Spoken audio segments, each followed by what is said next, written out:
What's more shocking than the murder itself is what happened after the murder. Probably the most gruesome and distressing event I've ever had to cover. Tonight, we're in Pontypridd, dubbed for a while as the murder capital of Wales. In 2015, police in South Wales were investigating the disappearance of 47-year-old Tracy Woodford.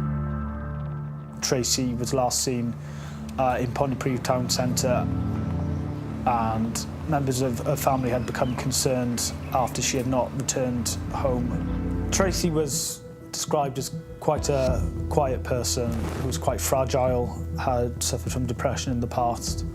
She was described by her sister as not having many possessions, but what she did have she would give to those she loved, and was described as a really lovely person. Tracy had vanished after a Tuesday night out in the pubs of Pontypridd. CCTV had captured her leaving the pub with a mystery man. And fellow drinkers had identified that she'd been enjoying the company of a local called Christopher May. Christopher May was a local boy to Pontypridd. He was born in the town in the 1960s and had lived there for the majority of his life.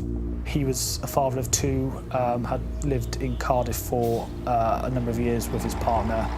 When his relationship dissolved, he then moved back to Pontypridd. I worked with Chris for roughly about a month. I was a manager in a steakhouse, and I knew Chris because he was a pot washer in the restaurant. He was a very quiet person. He'd like to come in, do his job, and go home. People did say there was a bit of more of a sinister side to him. He was described as quite lechy and would make inappropriate comments about women whenever they were in the pub that he was drinking in. Basically, he was someone who showed quite an obsessive interest in women and an unhealthy interest in women. Over his 50 years, Christopher May had built up a criminal record. He was first in trouble with the law at the age of 14, where he was involved in a theft. His last conviction saw him imprisoned for 18 months for arson. He had set fire to a school and was found by the fire brigade playing a piano inside. Now Christopher was amongst the last people to see Tracy on the night she went missing. And when police checked out CCTV from outside the Skinny Dog, they found Tracy and what looked like Christopher walking side by side. On the Friday morning, police officers paid Christopher May a visit. He was the last man seen with Tracy on CCTV, and cops needed to know where she'd gone next. When they first knocked on his door, they were met by quite a sheepish man who didn't want to engage. Mr. May told the officers that he had left the pub with Tracy Woodford, but that he had tried to kiss her and that she had reacted in a negative way to that and had walked off. At that stage, Christopher May let the policemen in and they began a search of the property. They noticed there was cleaning products and the smell of bleach. After looking around that property, they then made the gruesome discovery of limbs in the shower cubicle. It was then that the game was up for Christopher May, really.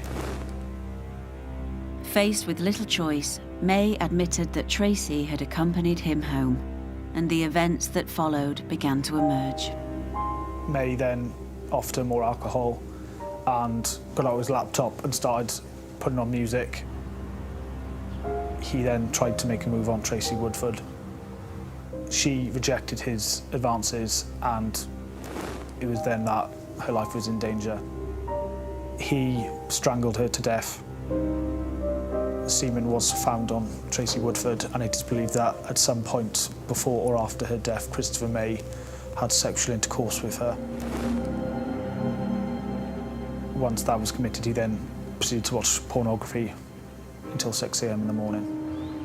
It was quite a shock. I was actually talking to a couple of his friends who had been with him on the night in question, and they were really shocked and horrid at what had happened. And obviously he left the pub with the young lady, and they just assumed they were having a date, taking her home. But what turned out was absolutely horrific. It just baffled people.